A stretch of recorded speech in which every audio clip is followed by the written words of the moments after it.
What did we think about Dahlia's Hanukkah boobs?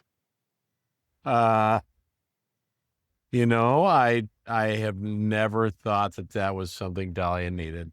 AI has begun It's destroying not the world. AI. Women want to look thin and have a nice ass and have nice boobs, and it's decided that nice boobs are Big. and that is just what it is. That's what the data says most people want, including most women.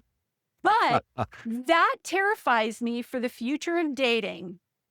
The whole idea was to figure out how to get young men and young women dating again, liking each other again, back on board, all of that. Wow. I think online dating is going to disappear because I think no one is going to trust it anymore. There's nothing about it that can be trustworthy anymore. If I wanted to say what sets you on a path to success,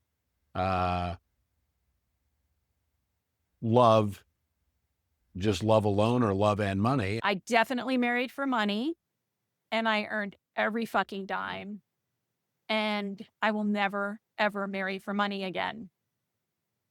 I'm that person. If I don't like you, it's going to be so hard for me to pretend or act like I do, and you're going to know that I don't like you. There is nothing about me that wants to be second place in anything in life.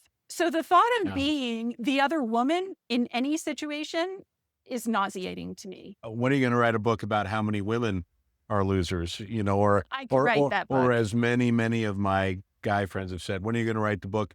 Most women are crazy. Just having resources is not going to overcome a lack of love. If your foundation is there that you adore the person you're with, you can get through anything. I just don't want to ever have to pretend to be something that I'm not. I think women assume men are complicated because they can't figure us out, and men are incredibly simple. And I think men assume women must be like men and be simple, and women are complicated. And I thought, oh God, they're calling me a whore. They're calling me a whore. But that's not what they were calling me. It's also a very human thing to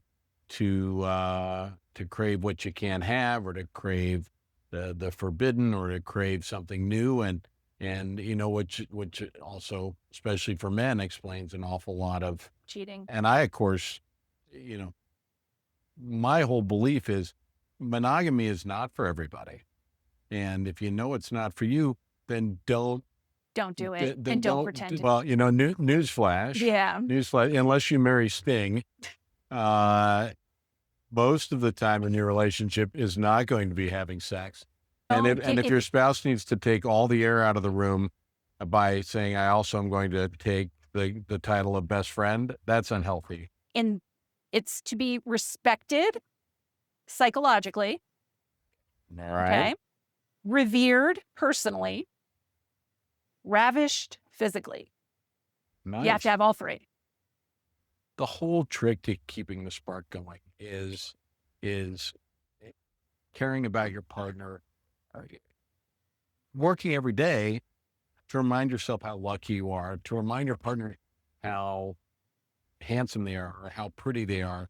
Adults don't exist, and that everyone is full of shit and it's idiots all the way up. There was an interesting segment where Chris talked about, I don't know if he was referring to an actual story, but he was talking about when a young man approaches a girl and she's with a group of girls, if he's a little awkward or something isn't right, and the girl rejects him and then makes fun of him in front of her friends, how traumatic that could be for a young man.